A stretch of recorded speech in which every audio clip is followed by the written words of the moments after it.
let's reason together. Puis rien. Tout ça à cause d'un malheureux malentendu. Nos deux cultures auraient tellement à partager. Oh, mais tu n'as pas remarqué, nous avons partagé notre culture avec vous toute la matinée. Tout à fait fascinante, votre tribu. Tu continues à être provoquant, alors que tu vas être anéanti, et en présence d'un dieu. Il n'est pas sage de me tenir tête, Léonidas. Imagine un peu quelle mort atroce attend mes ennemis, alors que je serais ravi de tuer tous mes hommes pour m'assurer la victoire. Et moi, je mourrais pour un seul des miens. Vous, les Grecs, êtes très fiers de votre logique. Je te suggère de t'en servir un peu.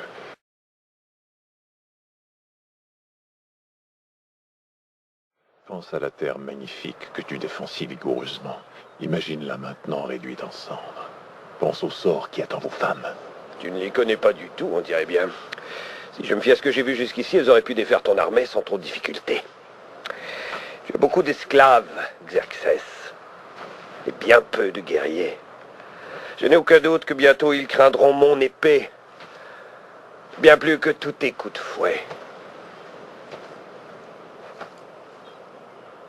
Ce n'est pas de mon fouet qu'ils ont peur. C'est de ma toute divine puissance.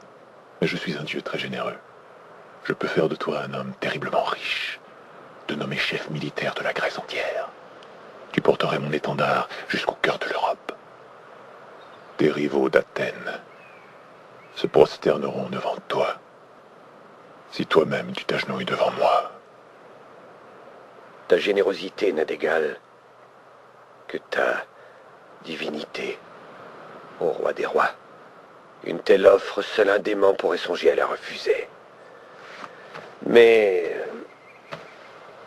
l'idée de m'agenouiller, parce que tu vois, d'avoir massacré tous ces hommes aujourd'hui, m'a causé une horrible crampe à la jambe, alors il me serait difficile de m'agenouiller. J'espère que tu sais que ce sacrifice ne t'apportera pas la gloire.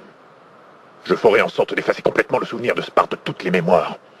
Je ferai brûler jusqu'au moindre petit morceau de parchemin grec. Et tous les historiens grecs, ainsi que tous les scribes, auront les yeux arrachés et la langue coupée.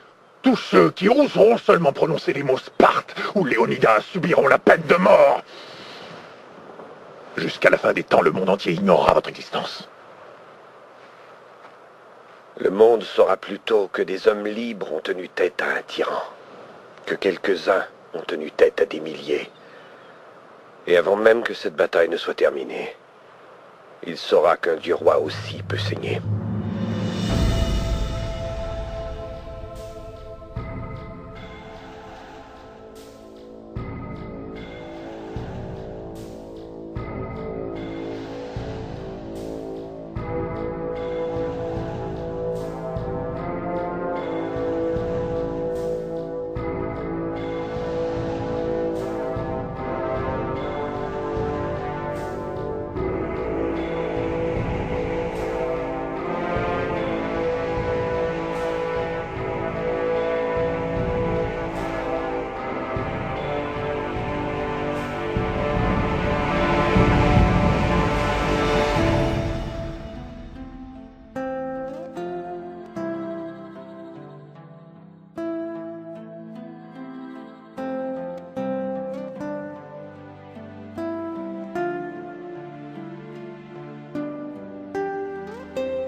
Du maintien de la pression. D'accord. Moi j'ai l'impression d'être 5 ans en arrière, on est en décembre 2002, et ce genre de discours que vous tenez avec quelques nuances tous les trois, on vous a, entendu très souvent avant la guerre en Irak, pendant et juste après, pour accréditer et donner une légitimation politique, philosophique même, et sociologique de cette guerre. Donc ne vous étonnez pas que ceux qui n'ont pas pu supporter justement les avertissements qu'une guerre contre l'Irak était un désastre annoncé et prévu et certain, se révoltent un peu aujourd'hui contre ces discours catastrophiques, quand même relativement atlantiste ou alors saoudo-atlantiste, si vous voulez, et qui, puisque vous êtes très fort dans les mélanges. Très belle compression, mais ça. oui, mais c'est vous qui êtes fort dans ce genre de compression pour arriver finalement à cette évidence. Moi, j'ai une question à vous poser, vous et puis à ceux que vous défendez, qui sont ceux qui sont quand même, il faut être un peu honnête ici, parce qu'on est dans une émission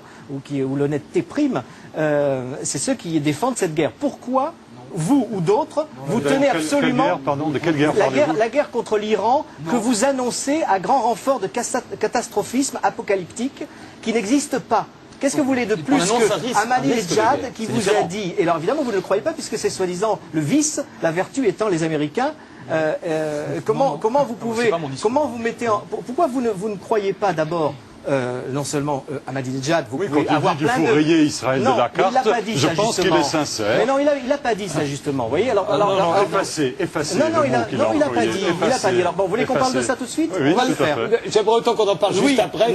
Je voudrais parce que c'est intéressant, parce que si vous voulez, moi l'Iran, je suis dans une position poétique moi vis-à-vis de l'Iran. C'est un pays, ça fait partie de, c'est la prochaine étape de mon parcours politico-poétique qui est passé par le Liban, la Syrie, Bagdad et évidemment l'Iran, mais pas pour des raisons politiques. Non, mais vous vous trompez. Pour moi, ce sont des grands pays de grande littérature et que j'espère que vous ne faites pas de l'ironie si on parlait de la vraie littérature persane et des grands mystiques du Moyen Âge.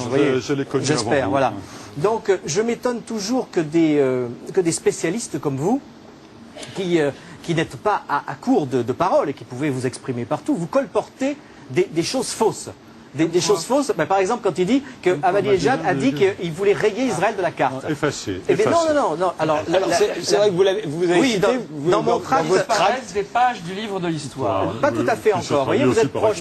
Donc vous n'avez jamais la vraie citation. Et je l'ai. Il n'y a que vous qui avez la vraie. Non, pas du tout. Bah non, tout le monde peut l'avoir. Non, il n'a pas dit ça. Cette phrase, dans cette phrase, qui était dans une conférence en 2005, qui était une conférence sur le monde sans sionisme. Vous connaissez ça? Without Zionism, hein, eh bien, il a dit cette phrase, il a fait une citation de Khomeini en disant « L'imam a dit que le régime occupant Jérusalem devrait disparaître de la page du temps. » Exact. Je voudrais savoir pourquoi. On répète sans arrêt, et mondialement, vous n'êtes pas les seuls porte-voix, ces phrases où dans la phrase il n'y a ni rayé, ni Israël, ni carte. Ce qui veut bien dire qu'Ahmadinejad, comme beaucoup en Iran et comme beaucoup ailleurs dans l'Orient, trouve que le régime usurpateur de Quds, comme ils disent, n'a rien à faire sur la terre de Palestine et doit disparaître de la page du temps, ce qui est très poétique. Mais vous savez ce que ça veut dire? Ça ne veut pas dire qu'il veut détruire Israël.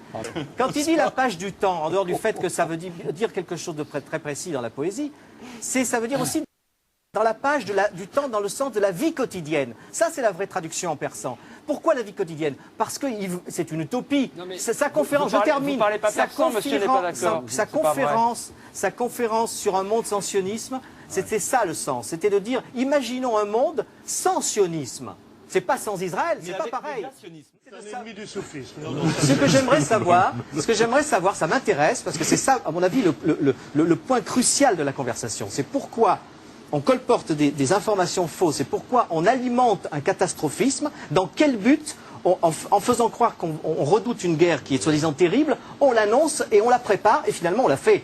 Voilà, c'est ça. Mais oui, bien sûr, c'est ça. Le fait de dire que la guerre est possible, c'est la souhaiter. Mais oui, vous la souhaitez. Vous la souhaitez au fond de vous. Donc vous nous faites un procès d'intention. Oui, bien sûr. Mais en vous lisant et en vous écoutant, expliquez-nous pourquoi vous trouvez que l'Iran... Oui, c'est vous. Parce que oui, c'est vous, les Non, c'est aussi vous. Parce que ce sont des gens comme vous. C'est à cause de gens comme vous que la guerre en Irak a été obligée de se faire. Elle s'est trouvée, des commentateurs mondiaux. Mais oui, mais Bush a suivi des gens qui le poussaient au catastrophisme. Rappelez-vous les fausses fioles d'anthrax, rappelez-vous tout ça. Bien sûr, Aloni, vous oubliez tout ça. N'oubliez pas l'histoire récente. N'oubliez pas l'histoire récente parce que c'est celle-ci qui va vous revenir dans la figure.